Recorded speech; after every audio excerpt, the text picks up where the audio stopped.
Bien amigos, ya nos encontramos con el doctor Juan Jiménez Mayor, viceministro de Justicia, para conversar sobre el acceso a la justicia en el Perú. Bienvenido al programa, doctor. ¿Cómo está, doctor Morales? Doctor, un estudio de Naciones Unidas del PNUD hace algunos años establecía que uno de los problemas principales que tenía el sistema de justicia en el Perú era el del acceso a la justicia. ¿Por qué razón? Bueno, ese informe que tú comentas decía además que 1/3 de la población peruana no accede a los servicios de justicia. Y esto responde a una serie de complicaciones de orden general del sistema.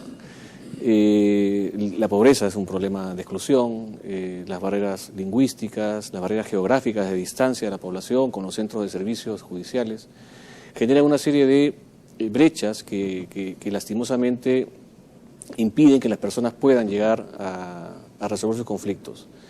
En el Perú tenemos una serie de servicios de justicia que se vienen desde la justicia de paz, que es una justicia básicamente de conciliación, es una justicia comunitaria, las rondas campesinas, y por un lado, y por el otro tenemos también todo el sistema de justicia profesional, que parte de la justicia de paz letrada hasta la Corte Suprema e inclusive el propio Tribunal Constitucional, que forma parte también de este sistema. La conciliación extrajudicial como parte también de una posibilidad de resolver conflictos antes de que esto se judicialice. El acceso a la justicia, decía Capelletti, es el derecho fundamental, el derecho humano más fundamental, porque sin acceso no tenemos posibilidad de ejercer nuestros derechos.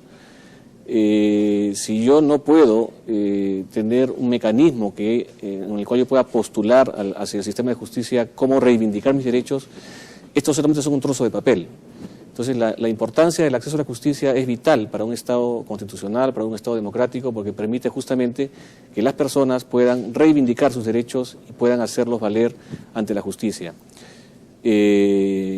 Estamos en un escenario de grandes sectores excluidos en este tema y la idea de este nuevo gobierno es justamente introducir el factor inclusivo en las políticas públicas que tengan que ver con justicia. ¿Cuál es el papel del Ministerio de Justicia en el ejercicio y buen desarrollo del acceso a la justicia? Bueno, como tú sabes, para poder llegar a un juez hay que llegar a través de un abogado. Si la persona que tiene un problema no tiene un abogado, no hay forma de que pueda llegar al sistema, salvo en algunos procesos como por ejemplo alimentos. Pero en todos los demás, y bueno, y los habeas corpus, ¿verdad? En todos los demás, la única forma de poder llegar a un juez es a través de un abogado, porque se requiere una defensa técnica. La defensa técnica implica el conocimiento de los procesos judiciales, el conocimiento de cómo hacer una demanda y cómo seguir en un proceso. Esto implica de que la persona, si no tiene un abogado, no tiene forma de llegar, no tiene acceso a la justicia. Entonces, el Ministerio de Justicia, considerando que además el mercado profesional es un mercado que genera costos a las personas, brinda servicios gratuitos.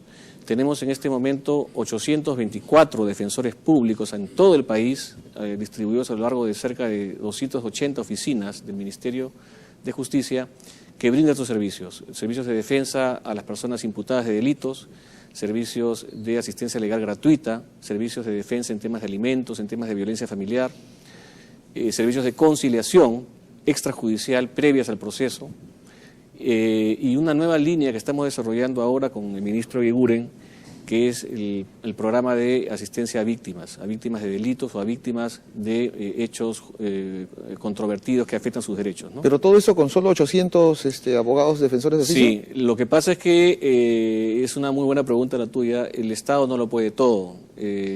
Nosotros necesitamos que una serie de instituciones participen también en esta dinámica. Nosotros efectivamente con este número muy escaso de personas no podemos brindar todos los servicios y no podemos efectivamente llegar a todas las necesidades que hay en el país.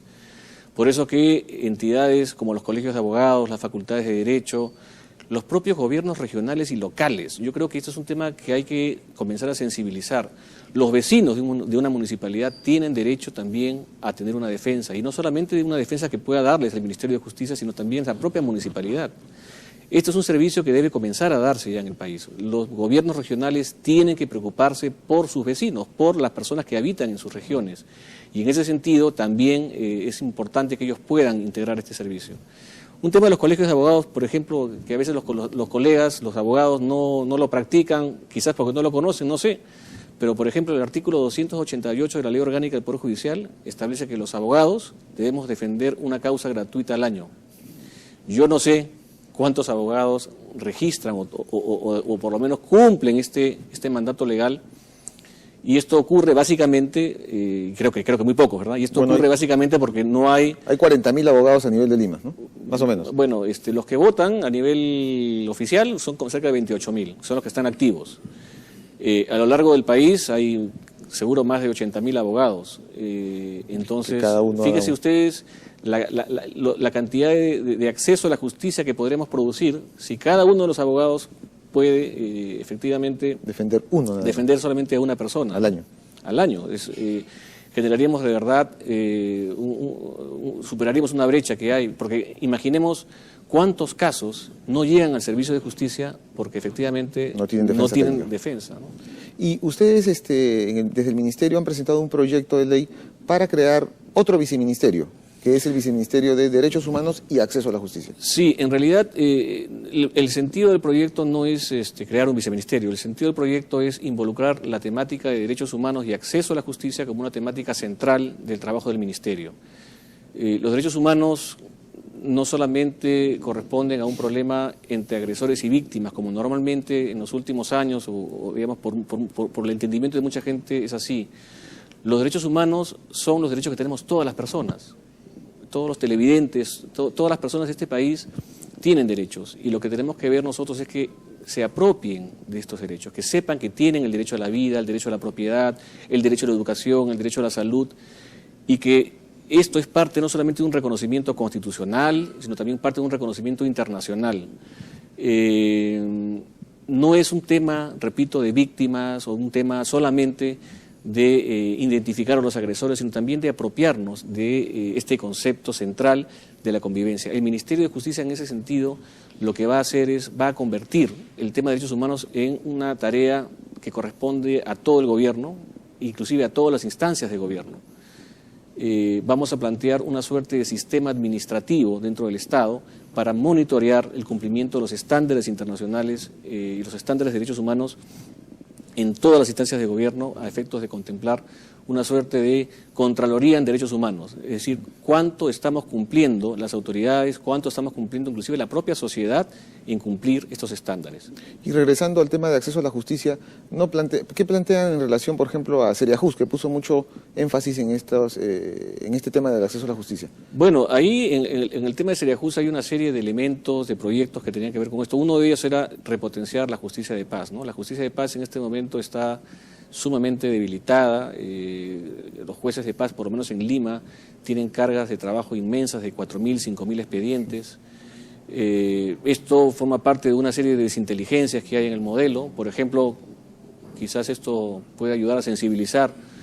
Las AFPs están iniciando demandas a nivel de justicia de paz por 15 soles, 20 soles, en pretensiones, ¿no? La pretensión de 15 soles, 20 soles, que inclusive es menos de lo que cuesta la tasa judicial de ofrecimiento de pruebas, que es 33 soles. Entonces, esto evidentemente lo que ocasiona es una congestión de casos que impiden que probablemente personas que realmente requieren que su caso se vea, que requieren un acceso a la justicia para su caso en específico, se ve impedida, porque evidentemente tenemos un montón de casos que son absolutamente irrelevantes, de cobros desde 15 soles y pico, ¿no? O 20 o 30. Esto está sucediendo ya acá en Perú hace algunos meses, o quizás años, y esto lo que está provocando es una congestión absurda. Y además tengamos en cuenta que esto implica que las tasas que cobran las AFPs, que todos reclamamos que son muy altas, se están yendo probablemente en pagar abogados, ¿no? En pagar costos de procesos que a lo mejor no debería ser así, ¿no? Bueno, doctor, muy bien. Entonces le deseamos suerte en esta tarea desde el Ministerio para contribuir con el acceso a la justicia. Muchas gracias por haber participado en el programa. Gracias, Francisco. Bien, amigos, y como siempre, el próximo sábado tendremos otro interesante tema. El próximo sábado conversaremos sobre el deber del Estado de promover la ciencia y la tecnología. Y ya saben, si tienen alguna duda o comentario, pueden escribirnos a nuestro correo electrónico tus-derechos@tvperú.gov.p o también a nuestro Facebook, Tus Derechos-TV Perú. Y como siempre, a las 11 de la mañana por TV Perú, mucho más que ver.